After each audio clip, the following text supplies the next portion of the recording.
Parce que chaque semaine qui commence est un nouveau départ, j'avais envie de vous lire une histoire. Alors je vous propose le bijou comme un bisou du dimanche soir. Il était une fois mon tour de Gaulle des créateurs bijoux. Cette semaine, j'avais envie de légèreté. Alors je vous propose un petit tour de France inspiré par Goscinny et Uderzo, un voyage sur les traces des irréductibles Gaulois, façon joaillerie. Parce qu'il faut le dire, la joaillerie, comme tous les secteurs du commerce, a souffert. Parce qu'être joaillier, ce n'est pas se rouler dans l'or et se vautrer sur les pierres précieuses, mais acheter des matières précieuses pour créer, avec des doigts de fée, le témoignage de l'amour que leurs clients veulent s'échanger. Si ça, ce n'est pas être irréductible. Je ne prétends pas être exhaustive et encore moins impartiale. La France regorge de joailliers de talent et n'en retenir qu'un est très difficile. Alors, je vous partage les créateurs qui m'ont séduite pour participer à la valorisation de ce merveilleux savoir-faire français et de ces artisans et artistes plus ou moins près de chez vous, mais en tout cas de chez nous. Bref, j'avais envie de promouvoir la création joaillière en cette période de Noël où tant qu'à faire un cadeau, autant qu'il soit chargé de sens, de création, de savoir-faire, d'imagination, d'art, d'un soupçon de luxe et en plus qu'il puisse se transmettre. Donc, un petit matin tranquille près du village gaulois, un préfet trop zélé emmène les légions romaines à une énième défaite, prévisible certes, mais comme souvent, on ne s'aperçoit de ses erreurs que quand elles sont bien réelles. Alors, il décide d'enfermer le village gaulois. Astérix, indigné, lui rétorque « Romains, nous sommes chez nous, en Gaule, et nous irons où bon nous semblera. » Et puis, il parie qu'il fera un tour de Gaulle et rapportera une spécialité de chaque région. Aujourd'hui, nous sommes peut-être irréductibles, mais nous étions confinés. Nous allons donc enfin pouvoir bouger. Suivons donc Astérix, Obélix et Idéfix dans leur première étape à Rhodomagus, c'est-à-dire Rouen, où d'ailleurs ils ne font que chercher un moyen de transport pour Lutèce. Je vous propose, avant d'embarquer avec eux sur le bateau croisière qu'ils arraisonnent, de vous arrêter un instant à la maison de joaillerie Inédit. Labellisée Entreprise du patrimoine vivant, elle s'est fait une spécialité de réaliser des pièces de haute joaillerie en public et en direct lors d'événements comme la Biennale internationale des métiers d'art et de la création ou le Salon international du patrimoine. Une véritable gageure technique et artistique, le tout sans autre potion magique que leur talent et leur savoir-faire. Une démonstration à chaque fois époustouflante de virtuosité. Par exemple, leur bague Strat était un hommage à la géologie et superposait bois d'ébène, cornaline, opale, agate, jaspe et diamant surplombés d'un cristal de roche en pain de sucre, le tout sur or blanc. Leur pendentif Jardin était un hommage au jardinier Le Nôtre en mêlant grenat vert, obsidienne, cristal de roche, diamant de couleur et diamant blanc pour une structure végétale joaillère. À Lutèce, Astérix et Obélix tombent dans les encombrements. Ah, je ne vous cache pas qu'aujourd'hui, je rêve de voir revenir les embouteillages, enfin. Nos Gaulois profitent de la foule pour se procurer le fameux jambon de Paris. Comme maintenant on le trouve encore facilement au contraire du papier toilette et des pâtes, je suppute un certain renversement des valeurs. Mais en matière de bijoux, Paris reste le berceau de la joaillerie à la française et la place Vendôme fait tout pour que cette image se perpétue à l'international, ce qui permet ainsi au savoir-faire de se transmettre et aux créateurs de bénéficier de cette image. Irréductibles, les joailliers se lancent en croisant sérieusement les doigts dans cette période incertaine. J'en ai sélectionné 2, parce que ce tour de Gaulle n'en est qu'à ses débuts, mais le choix fut plus que cornélien. Je vous emmène chez la Duchesse aux pieds nus, où Anne Roussel vient d'ouvrir son atelier boutique. Ses pièces sont contemporaines, pures, sobres et à genre. Ma préférée, c'est la collection Modestie, où les bagues carrées sont ouvertes avec un rail de diamant posé sur un ou deux doigts ou entre doigts. La bague Révélation est la plus surprenante. Les 2 rails de diamant baguette posés sur une armature entre doigts sont articulés et vous pouvez choisir de la montrer tout or ou avec une seule ou les 2 lignes diamantées. En haute joaillerie, le studio Irène vient de s'ouvrir et présente une extraordinaire première collection inspirée du Grand Palais. La créatrice Marie Genon y a élaboré pendant 8 ans les décors des défilés de Karl Lagerfeld. Alors aujourd'hui, en joaillerie, elle a réinterprété à l'échelle 1/5 millième ce grand palais construit pour l'exposition universelle de 1900, symbole des présentations au monde des plus belles collections d'art, de haute joaillerie et de haute couture, classées monuments historiques et qui, après leur restauration, réouvrira justement le 15 décembre. La manchette, la nef en fil couteau avec 2 cristals de roche sculptés et 468 diamants de pavage est sculpturale. La broche, la coupole est parfaitement symbolique et enchantée de style art déco. Mais le plus extraordinaire est la bague, la verrière. Sur une cascade de feuilles en diamants et saphirs blancs, symbolisant les décors des défilés, la verrière du Grand Palais est une sculpture d'or palladier incrustée de cristal de roche taillé. Et elle s'ouvre et laisse voir le plateau avec 2 autres cristals de roche sculptés.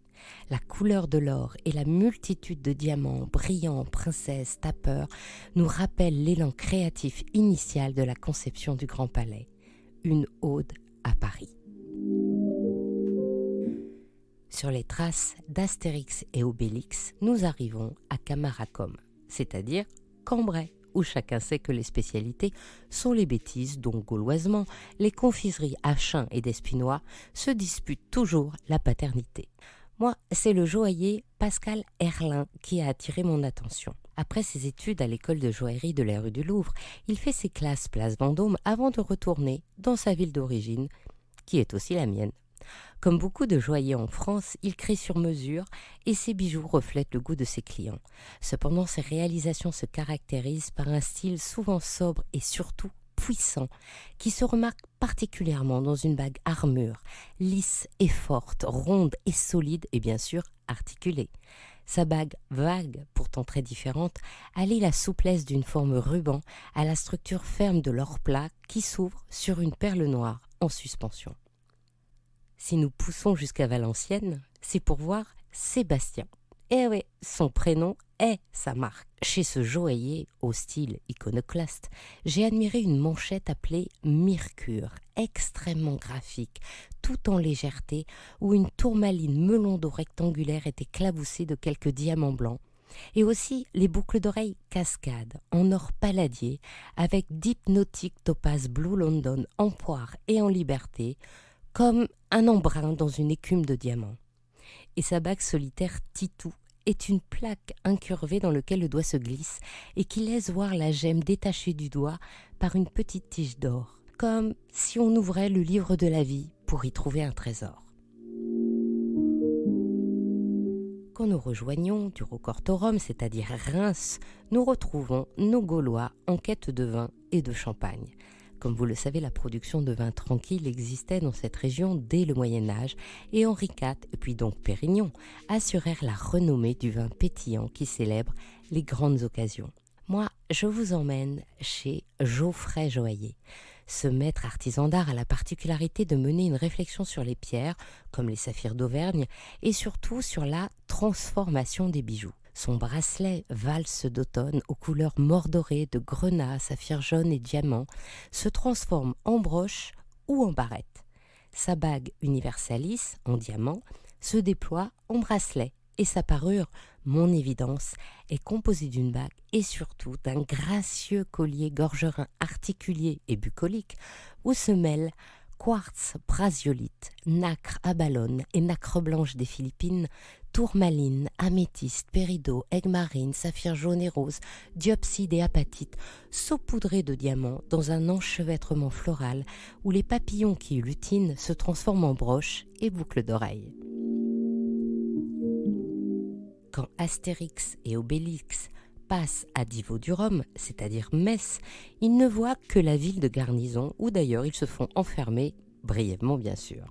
En joaillerie, Metz m'évoque surtout la ville native d'Henri Weber, celui qui, notamment avec René Lalique, a créé l'art nouveau dans le bijou. Il a aussi été l'auteur d'une véritable anthologie du bijou en publiant La bijouterie française au XIXe siècle, que les historiens considèrent comme une source d'études incontournable. En 1924, Henri Weber fait don de sa collection de bijoux français du XIXe siècle au musée des arts décoratifs, soit plus de 350 pièces, dont une soixantaine réalisées par la maison Weber, que vous pouvez admirer à la Galerie des bijoux. Son arrière-petite-fille Camille est en train de relancer cette célèbre maison et j'attends avec impatience sa première collection de joaillerie inspirée de la tradition et revisitée. En faisant un crochet par Strasbourg, je vous emmène chez Annie Sibert, notamment lauréate du prix Jeune Création des Ateliers d'Art de France en 2012. Ses pièces contemporaines sont toutes en métal car elle est une spécialiste de la technique singulière de l'IPSA, un damasquinage qu'elle a appris en Corée et qui est une technique d'incrustation d'un métal dans une autre. Il faut beaucoup de force pour plier et replier le métal et créer des motifs par succession de couches. Se parer des anneaux d'amis à genre présent et pesant implique une appropriation personnelle qui va bien au-delà du simplement joli. Un autre petit détour et nous arrivons à Besançon, chez Nathalie Bonnemaille, maître artisan en métier d'art. Dans sa boutique atelier qui s'appelle Cité d'Or, Nathalie mène des recherches particulières sur le brut qui lui inspire la création du monde. Elle a reçu le prix du public Eurogem des mains de Jean Vendôme. Ses bijoux avec des météorites m'ont toujours fascinée car elle travaille l'or en cohérence ou en opposition avec les reliefs des météorites. Granuleux et lisses, griffés et taillés dans des montures aux tracés contemporains et au style intemporel. Retrouvons nos héros gaulois qui s'emparent d'un chariot postal pour aller à Lugdunum, c'est-à-dire à Lyon, où les habitants solidaires les aident à semer la garnison romaine dans les ruelles de la vieille ville. Ils n'ont même pas le temps de se faire un bouchon avant de rapporter le saucisson et les quenelles. Et personnellement, j'aime beaucoup les cocons. Cette confiserie créée en 1952 par Jean Auberger, meilleur ouvrier de France, à la demande du maire de Lyon, qui voulait rendre hommage aux canuts, les ouvriers soyeux qui ont fait de Lyon la capitale de la soie depuis le XVIIe siècle. Cette friandise est une pâte d'amande avec un praliné noisette, des oranges confites et une pointe de curaçao. Sinon, nous irons chez les joaillères Lara et Mathilde, qui ont créé Tiara Milo. Elles se sont rencontrées sur les bancs de la Haute École de Joaillerie et leur amitié donne des bijoux inspirés de la nature avec une fabrication en or recyclé en France et un style très frais, une belle attention aux gemmes et un travail de l'or remarquable. La bague herbe folle, sculptée en légèreté et au fini parfaitement lissé, mettait en valeur une tourmaline rectangle incroyable d'un vert profond de 13 carats. Si vous voulez la même, il faudra trouver la pierre. Les boucles d'oreilles colibri, symbole des mouvements pour l'écologie, montrent la même perfection des finitions de l'or, dans un mouvement d'envol à la fois gracieux et rousseauiste. Quant aux boucles d'oreilles forêt tropicale, elles sont transformables. Les pendants de tourmaline sont amovibles et les boucles d'oreilles se changent aussi en bijoux de cheveux. Les pavages d'émeraude, périgord, savorite, tourmaline, saphir vert et diamant créent une palette bucolique en camailleux, différente à droite et à gauche. Ces pièces sont donc doublement uniques. En suivant les traces d'Astérix et Obélix, on arrive à Niçae, c'est-à-dire Nice, où ils admirent la promenade des Anglais et demandent une salade niçoise. Moi, j'y ai rencontré Stéphane Cerruti, un joaillier très imaginatif qui a imaginé un système de bagues interchangeables magnifiquement simple. C'est un anneau en tourbillon sur lequel on peut faire coulisser un motif. Du coup, chaque bague est vraiment personnelle. On choisit tout, la couleur de l'or de l'anneau, sa finition or ou sertie, et on choisit le motif. Une gemme taillée ou cabochon ou un charme floral ou animal, c'est comme on veut. Du coup, il y en a pour toutes les bourses et pour toutes les occasions, et on peut même juxtaposer les charmes ou les collectionner. Cette bague s'appelle Tweety.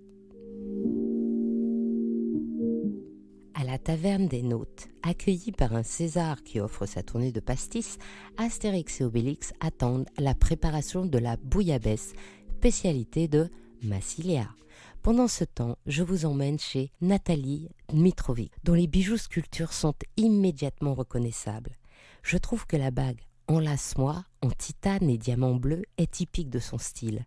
une véritable architecture corporelle où l'énergie est souplesse, où les pleins sont vides et les vides sont pleins. J'aime aussi la bague hypnose, où le diamant se cache dans le brossé du cylindre évidé, ou encore la bague la feuille, où les 2 perles noires, subtilement inclinées, donnent l'impression que la bague se tord dans le vent.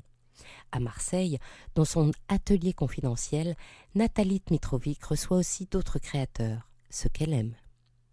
Sur le chemin vers Toulouse, laissez-moi vous détourner à Montpellier, chez Bellonor Joaillier, où le bijou que je préfère est un bracelet appelé « Mon précieux lien ». Comme le créateur Tony Bellon aime piloter les avions, il s'est inspiré des liens de serrage plastique qui entourent les câbles de type Rislan ou Serflex. Le bracelet de Tony est en or jaune, blanc ou noir rodier ou même en titane. Il est souple et se plie pour serrer le poignet. Et on peut agrémenter l'autobloquant d'un serti de diamant. Ce bijou parfaitement à genre est un parfait symbole contemporain d'amour et d'attachement. Pour être franche, le bijou préféré de mon chéri, qui aime les belles mécaniques, est le bracelet en disque de frein qui se porte sur un lien de coton rond ou un bracelet de chaîne d'un côté en or blanc et de l'autre en or jaune. À Tolosa, Astérix et Obélix se sont réveillés en plein milieu d'un camp de légionnaires. Alors, ils se laissent capturer pour rejoindre Agen, tranquillement installé en carriole. Ils ont le temps de rapporter les fameuses saucisses de Toulouse, mais hélas, n'ont rien vu de la ville rose, cité des violettes et patrie du cassoulet. Je vous propose juste de vous arrêter un instant chez Anna Espinosa, une joaillère originale dont l'univers est un mixte entre le précieux de l'argent qu'elle utilise et le quotidien dans lequel elle cherche une beauté inusitée. Sa bague en diamant s'inspire d'un échafaudage. La collection Sablon est un ensemble de bagues carrées sur lequel elle fige des bouts de coquillages, de bois ou des galets rejetés par le ressac. Et ces bagues, Kaelum, mettent en scène des pierres ornementales dont l'anneau fait le tour pour mettre la pierre au creux d'une orbite. En arrivant à Aginum, c'est-à-dire Agen, Astérix et Obélix sont accueillis en héros par les habitants qui leur offrent leur spécialité, les pruneaux. Il s'agit bien sûr du fruit, et non pas de beignes, bourpis, fignons et autres joyeusetés pugilastiques que pourtant nos Gaulois distribuèrent sans chicheter afin de récupérer le sac rempli de spécialités qu'ils s'étaient fait dérober. Plus calmement, la maître artisan Mélanie Coustet s'est fait une spécialité de morpho-joaillerie et compose des bagues ergonomiques et modernes en or et diamant. Son collier de nacre et argent se déploie en légèreté comme une collerette et son fin tour du cou ouvert et martelé en or jaune s'enrichit d'une mousse de fil d'or blanc en arabesque. Nous arrivons donc à Burdigala, autrement dit Bordeaux, où Astérix et Obélix concluent leur tour de Gaule avec du vin blanc et des huîtres avant de s'emparer d'un navire pour rentrer. Moi, j'aurais pris aussi des cannelés, les petits gâteaux au rhum et à la vanille. Mais bon. Alors je vous emmène chez Écliptique, voir Gilles Aubert, un artisan joaillier passionné des arts et de la mécanique. Alors ses créations composent des systèmes. Ça s'ouvre, ça tourne, ça roule. Par exemple, Universal Circus est un pendentif grande roue serti de diamants avec des nacelles accueillant des aigues marines qui tournent perpétuellement dans une galaxie armure dont les axes de rotation sont sertis de perles de culture. Le pendentif convecteur temporel est un mécanisme que l'on fait tourner au doigt comme une horloge et la roue sertie de diamants tourne autour du grenat troïda central. Quand on ouvre la cage en goutte d'eau de la Flying Machine, on déploie les petites ailes du vif d'or, on renferme la cage et on actionne les ailes avec la petite manivelle. Allez voir sur Instagram ou YouTube, les vidéos animées sont beaucoup plus explicites et ça vaut vraiment le coup d'œil. Ce Michel-Ange du bijou vous réalisera ces pièces uniques et kinétiques sur commande dans le matériau de votre choix. C'est à Gézocribat, donc à Brest, qu'Astérix et Obélix remettent pied à terre avant de rentrer chez eux, chargés des spécialités culinaires et œnologiques que la France peut s'enorgueillir de proposer d'un bout à l'autre de l'Hexagone. Moi, c'est chez Yasmiyaya, bijoux, que je vous propose d'amérir. Sa collection Earth, en argent équitable, utilise l'art ancestral du mokume-gane, une technique japonaise de damassage du métal par le feu. Les matières utilisées sont l'argent, le shibushi et le shakudo, qui sont des alliages japonais de cuivre, et aussi d'autres cuivres et du laiton. Sa bague anti-stress permet de rouler un anneau de mokumegane dont les effets semblent une cartographie de la Terre sur un autre anneau d'argent brossé pour passer ses nerfs d'une jolie façon. Dans la même collection, il y a bien sûr des bagues, des chevalières, des boucles d'oreilles et un pendentif. J'ai aussi aimé, sur le même principe de la bague tournante, celle dont l'anneau du dessus est en or, pavé de diamants et carré. Une association décomplexée et complémentaire. Et pour finir, je ne vous propose pas un festin sous les étoiles comme les irréductibles gaulois parce que le déconfinement est loin d'être achevé et le couvre-feu décrété. Alors je vous propose, dans notre monde où Internet est le créateur de liens, les plateformes joaillières. Sur preciousroom.com de Muriel Piazet, un showroom virtuel vous propose des créateurs de bijoux et de joaillerie. 58facettes.fr est une marketplace créée par Alexis Blaise et Eric Thévenet, dont le nom réfère à la taille brillante du diamant et qui propose des créateurs et artisans joailliers indépendants, strictement made in France. Enfin, pour les amoureux des métiers d'art, dont ceux de la joaillerie, il y a duodéci.com créé par le MOF, meilleur ouvrier de France, Arnaud Prada, dont l'objectif est d'être le réseau social qui rassemble la crème des métiers d'art pour les clients comme pour dynamiser les partenariats entre les métiers. Ainsi, partout à Tisse, se termine mon tour de Gaulle des créateurs joailliers et cette histoire d'Il était une fois le bijou. Si cette histoire vous a plu, encouragez le podcast en vous abonnant à votre plateforme d'écoute préférée ou sur YouTube et en mettant des commentaires. Si vous êtes sur Apple Podcast, mettez plein d'étoiles et partagez les bijoux bisous tout autour de vous. J'invite les auditeurs à me faire part de leur amour pour leurs joailliers de chez eux et à me les faire connaître sur les réseaux sociaux d'Il était une fois le bijou. Je vous souhaite une jolie semaine déconfinée et vous donne rendez-vous dimanche prochain. Parce que maintenant, vous le savez, le dimanche est le jour de notre rendez-vous, le jour des histoires de bijoux, dans un de mes podcasts.